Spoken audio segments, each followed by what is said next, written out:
Hi folks, you're with Tacitus today, your pushback channel, and thank you for joining this audio radio live stream. In this essay, I want to talk about something that I find disturbing, but I'm interested in seeing your comments below.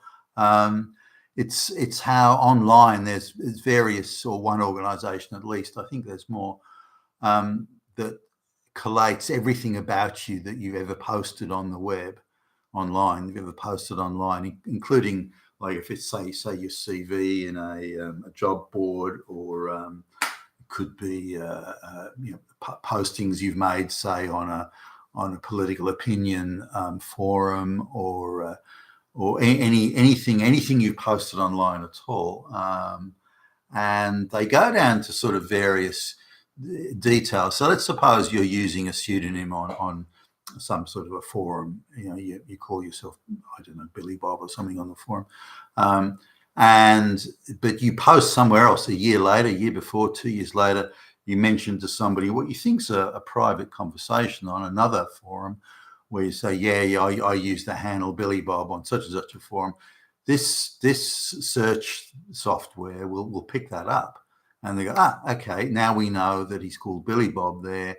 So what did Billy Bob say? Oh, he's made some political comments here. Well, let's include. So what they do is they gather everything you've done on the web, online, that they can get their software hands on, and AI will enhance that, I'm assuming. And then they can collate that into a report that anyone can view. Now, they sell the detailed reports. That's how they make their money.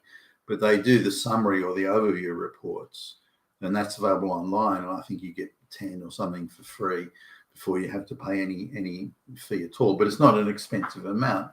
So any person that you're looking at, or consider, it could be for anything. Maybe you're looking at, I don't know, they've applied for a loan or something, or they're applying for a job, or you just want to target them. There's someone you decide you don't like and you want to go after them, you want to target them for something, or accuse them of something, threaten them with something. Then you can get this information that otherwise would have involved some pretty expensive private detective work. But now all that private detective work's been done by this software, and at the stroke of a key. Now I was on the business website, and you fill out those. So they put out this question: are you thinking of hiring people over the next 12 months, for example? So I tick the box yes. And then within a short space of time, there was this thing in the inbox saying anything you want to know about anybody, here's the place to do it. So you got to be kidding me. So now there are protected people. So clearly there are people who are off limits. If you want to find bad information about a protected person, you can't. But anyone else is fair game from the looks of it. So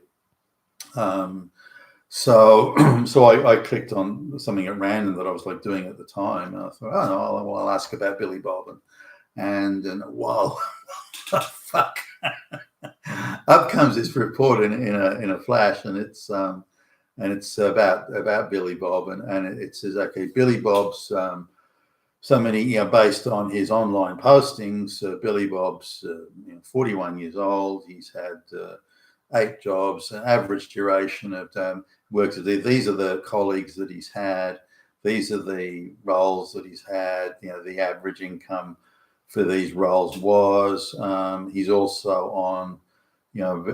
He's also posted information on online on various, and his political leanings are. And one of his quotes are. So this is the thing. Now, straight away, I can look at that and say, well, holy shit, Billy Bob's, wow, he's really against mass migration, or he's criticised LGBTQ online, any of these sorts of things. And so they can so you can just look at that, and this is increasingly something that's happening. The human resource departments have people in there that if somebody applies for a job, for example, or for human resources, they apply for a job, and they can go online and look for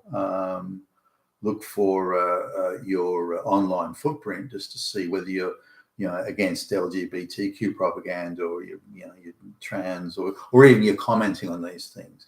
And if your comments are pro, then you're fine. I mean, if you're making posting's Orange Man bad, then they'll employ you on the spot. But if you talk about, well, I think MAGA's a good thing, and I think America should be, and then hey, you're a fucking Nazi. No jobs for you here, motherfucker. And so the implications for this online collation are huge, or potentially huge. But it makes a job of assassinating a character very easy. And also, I don't know how corruptible it is. If an influential group said, well, we want to target Billy Bob and bring him down, so we need you to put this report together or collate the report that says he's really Hitler's twin brother or something like that. So can you do that for us? No, we'll pay you well, don't worry. And they can add a disclaimer, based on our interpretation of Billy Bob's online postings.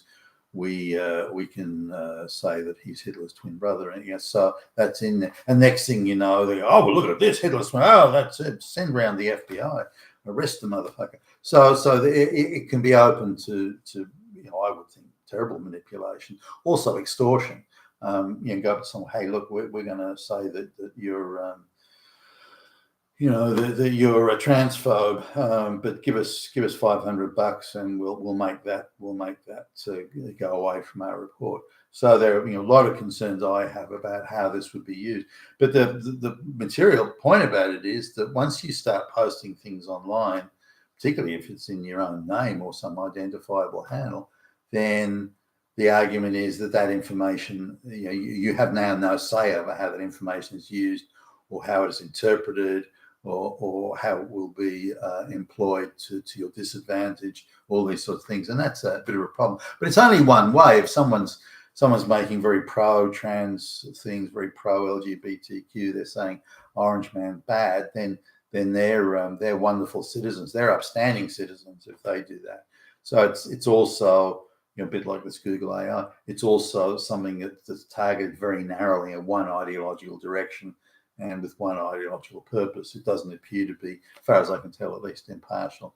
But it's a worry, and I think it's where we're going. I'm quite careful about having a very small online footprint because I figured this would be how it would go. Also, there are other things like if you're identifiable online, your name and I don't know, your photograph, that sort of thing, then various legal jurisdictions can serve legal papers on you, and it has legal weight, so they can say, well, we served a summons to come to court.